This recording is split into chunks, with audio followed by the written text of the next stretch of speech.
Hello friends! Today I'm sharing with you some information about Meadowsweet, also known as Filipendula Ulmaria. This amazing plant, sometimes called Queen of the Meadow or Brightwood, has been used for centuries in skincare and medicinal products. Let's dive in. Due to constant rain in the UK this July, unfortunately, I was unable to make recordings during a beautiful sunny day. So here I am with my umbrella trying to show you as much as I can. As you can see, Meadowsweet thrives in open and partially shaded area with fertile, moist and alkaline soil. You can find it close to rivers, water streams, ponds, like in this video. It can be propagated from seeds sown in spring. Meadowsweet is a perennial plant from the rose family. It can grow up to 1.5 meter with a thick, woody stem and numerous roots.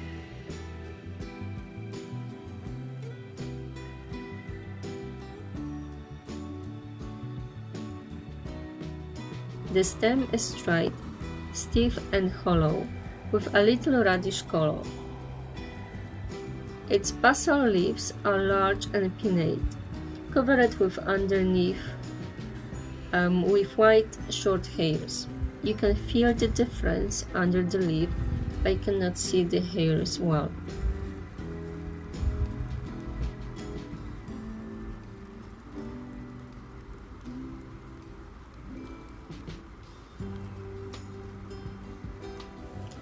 This plant blooms from June to July, displaying yellowish-white flowers that cluster in dense umbels. They look very fluffy, which makes them easy to recognize. These flowers emit a sweet almond scent. Due to their aroma, they are often used as a replacement for vanilla extract in cooking or baking. Meadowsweet has been used since ancient times. Druids, the priests and healers of Celtic culture harnessed its medicinal properties. They used it to reduce fevers and alleviate pain. This is knowledge that has been passed down through the ages. Another interesting bit of history is that in the 19th century, the anti-inflammatory compound salicin was extracted from meadowsweet, leading to the creation of famous aspirin.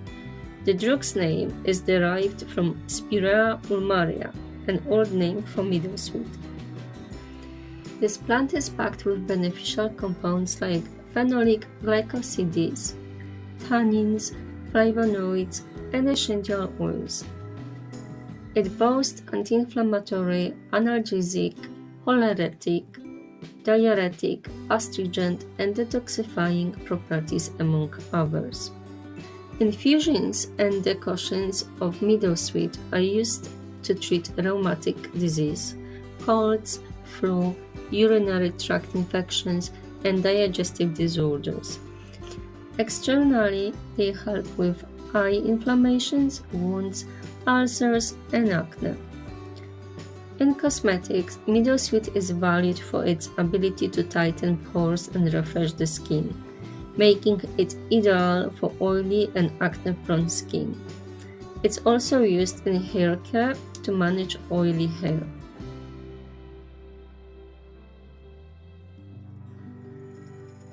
Culinary enthusiasts use meadowsweet flowers to flavor honey, wine, and beer. Its young shoots and leaves can be prepared as vegetables, and the flowers add a delightful aroma to tea. Meadowsweet isn't just medicinal, it can also be used for decoration. Dried flowers are perfect for potpourri and bouquets.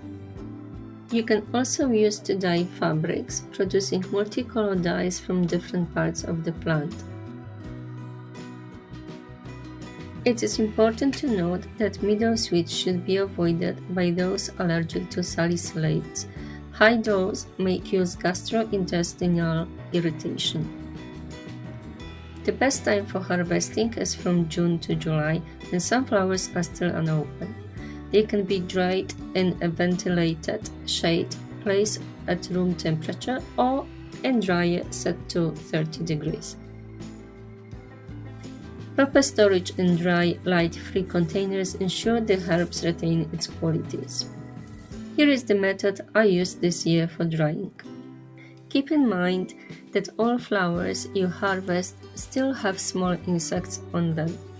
I usually leave them outside the house, spread on the table with the hope that the little creatures will walk away. But it doesn't always work like that. This time I had to do it at home because it started raining as soon as I came home. I lined a few magazine sheets on the table and spread the Meadowsweet on them, leaving it for a few hours.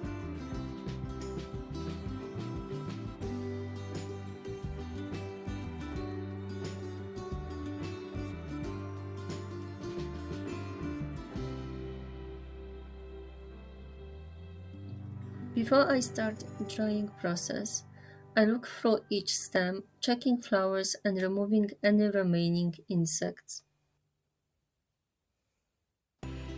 I dry all foraged plants the same way.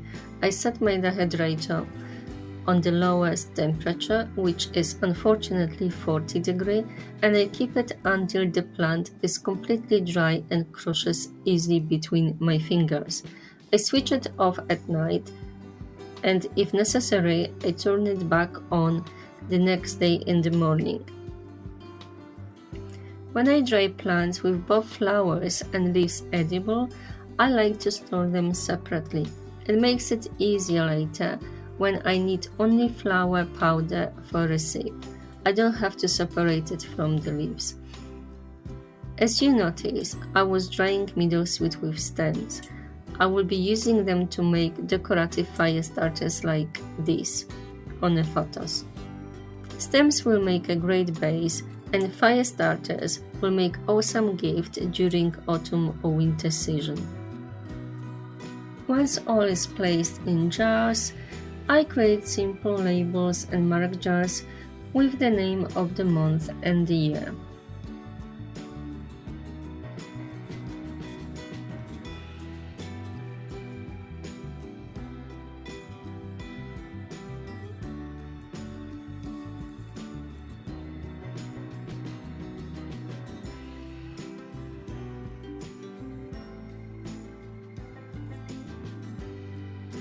Thank you for watching, and why not check out my 2 videos on lavender and elderflower vinegar. Hope to see you soon.